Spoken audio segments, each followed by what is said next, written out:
हाय नमस्कार. प्रवास जीवनाचा मस्तीत जगण्याचा. आज आपण मस्त कोलंबीचं ना चटणीतली कोलंबी किंवा मिरचीतली कोलंबी अशी बघणार आहोत. ते गोवन करी बनवतात ना तशी बनवणार. गोवनमध्ये जरा म्हणजे चिंच जास्त घेतात, तर आपल्याला ती नाही घ्यायची आहे जास्त. आपल्याला थोडे कोकणी पद्धतीने असं बनवायचं आहे. आता ह्या मिरच्या आहेत ना, ह्या मी अगदी अर्धा तास भिजत घातल्या होत्या. तो 15-20 मिनटं नाही भिजत घातल्यात आधी तरी चालेल. नाहीच तर मग थोडंसं कोमट पाण्यात, अगदी उकळी बिकळी आणायची नाही पाण्याला, कोमट पाण्यातून थोड्या घालून ह्या मिरच्या नरम करून घ्यायच्या. कसं आहे ना, ह्या जेवढे आहे मिरचीचे कालवण आहे ना आपण स्मूथ बनवू ना तेवढं छान. मग त्या बिया वगैरे त्या बारीक होत नाही, मग ते चरचरीत लागतं ते.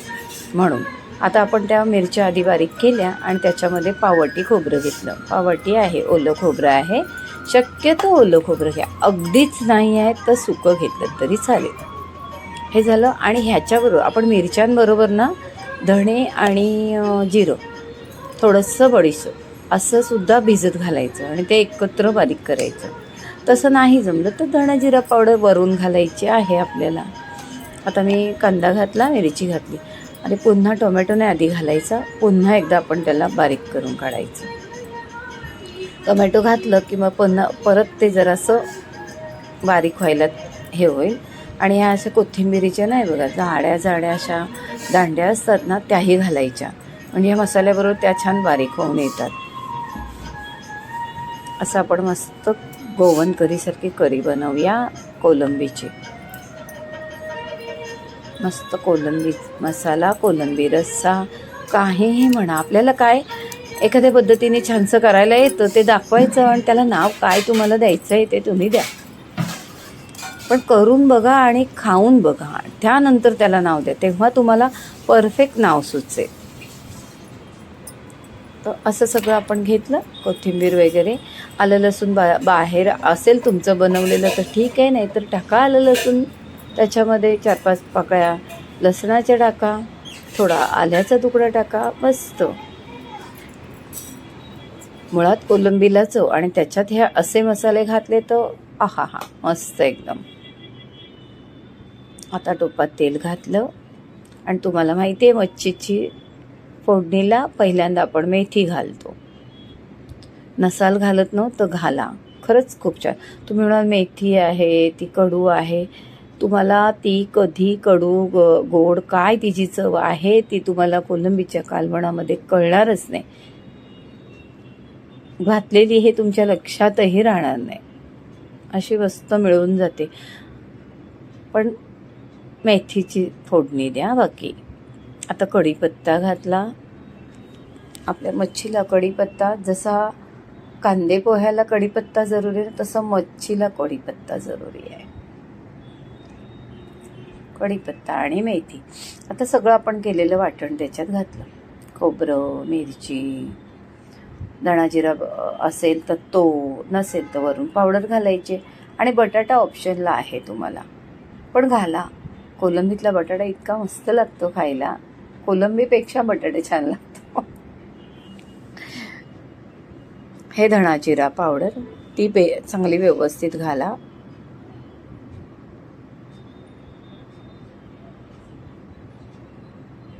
आता कोलंबीला आपण मीठ आणि हळद आणि तिखट लावून ठेवलेलं. तिखट बघा किती लावताय तुम्ही, थोडंसं लावलं, नाही लावलं तरी चालेल. हळद आणि मीठ लावा की झालं तुमचं. आणि आपलं आता आलं लसूण तुम्ही वाटायला घेतलं असेल तर प्रश्नच नाही, नसेल घेतलं तर वरून घाला. पण ताजं ताजं करून घालाल ना तर तुम्ही म्हणाल किती मेहनतीचं काम सांगता तुम्ही. ते खवय्ये असाल, खाण्यात मजा असेल. आणि आपलं काय आहे, प्रवास जीवनाचा मस्तीत जगण्याचा. आपल्याला मस्तीत जगायचं आहे. मग आपण छान खाल्लंच नाही, आपलं पोट मन समाधान नसेल तर आपण मस्तीत जगूच शकत नाही. करून बघा. आता मस्त अगदी तेलावर आपला मसाला फ्राय, कारण मिरच्या अशाच होत्या, अगदी काही फ्राय केलेल्या नव्हत्या. आपलं खोबरं असंच होतं, कांदा असाच होता, टोमॅटो म्हणजे सगळं कच्चं होतं. टाकताना मस्त फ्राय करायचं. कोलंबी टाकायची, बटाटा टाकायचा आणि ते सगळं छान असं परतवायचं. थोडा पेशन्स लागेल.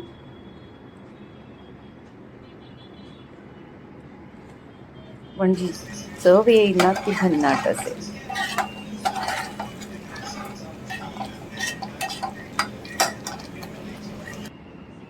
हे बघा, आता एक 10 मिनिटाने हे कसं झालं बघा. मस्त तेल सुटायला लागलेलं आहे.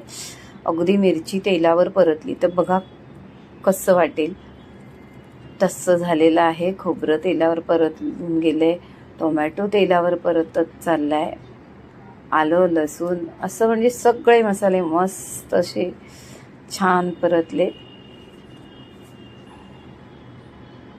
याच्यात मीठ घालून असंच चमचाभर भाकरीवर घेतलं ना, अगदी छोट्या चमचाभर तुम्हाला एक भाकरी जाईल, इतकं मस्त. पण आपल्याला ह्याच्यात पाणी घालायचं आहे.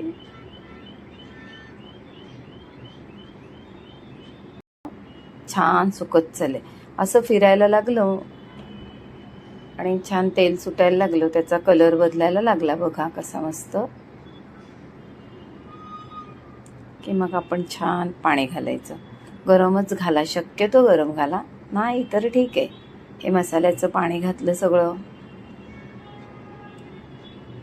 आता हे करताना जो वास येतोय ना, हा असं वाटतं कोणी भाकरी घालून दिली ना तर पटकन खाईन अशी मस्त.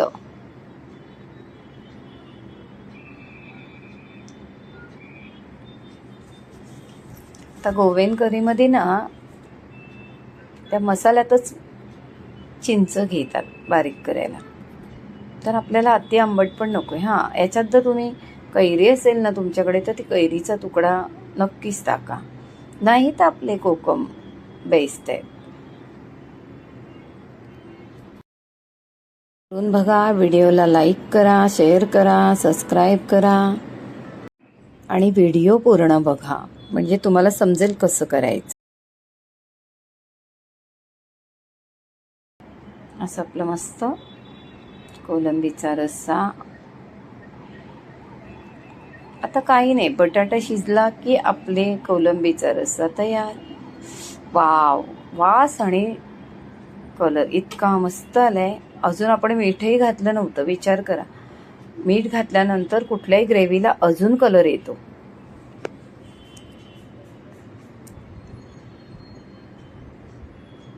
बटाटा खात नसाल तर कधी टाकून बघा, हा खरंच खूप छान होतो.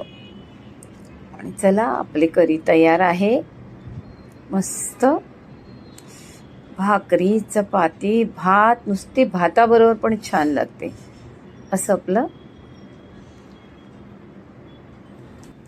नमस्कार.